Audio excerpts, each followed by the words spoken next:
ఈరోజు నీ తలాంతులు ప్రభు కోసం ఇస్తున్నావా? నీ సమయాన్ని ప్రభు కోసం ఇస్తున్నావా? నీ ధనాన్ని ప్రభు పరిచర్య కోసం వినియోగిస్తున్నావా? నేను కూడా మందిరంలో నాదు అంటూ ఒక చిన్న పాత్రను ఉండాలండి. మందిర పరిచర్యలో నేను కూడా ఒక చిన్న పాత్రగా నేను వాడబడాలి. నిజంగా ఒక చైరన్నా వేయగలగాలి, లేకపోతే ఒక ఉల్లిపాయన తరగాలి, ఒక పచ్చిమిరకాయన తరగాలి, లేకపోతే చిన్న పరిచర్యలో వాడబడేటువంటి కృప ఎంత ఆశీర్వాదం అండి. ఖర్జూర మట్టలు దేవుని పరిచర్యలో వాడబడ్డాయి. ఇది నువ్వు కూడా దేవుని పరిచర్యలో వాడబడాలి. రోజున చాలా పరిచర్య ఉంది. కోత ఎంతో విస్తారంగా ఉందండి. కోసేటువంటి వారు కొదువుగా ఉన్నారు. పరిచర్య ఎంతో ఉంది, కానీ పరిచర్య చేసేటువంటి వారు కనబట్లా. చూడండి, ఎప్పుడు ఏళ్ళైనా పరిచర్య చేయటం, నువ్వు ఎప్పుడు పరిచర్య చేస్తావు? నువ్వెప్పుడు సంపూర్ణతలోకి వస్తావు? వచ్చి కూర్చుని వెళ్ళిపోవడమేనా?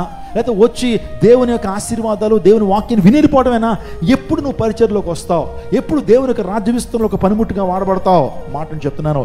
పరిచర్య చేయడం అనేది గొప్ప ఆశీర్వాదం మాత్రమే కాదు, పరిచర్య అనేది అదొక భారం, పరిచర్య అనేది ఒక రెస్పాన్సిబిలిటీ, అదొక బాధ్యత.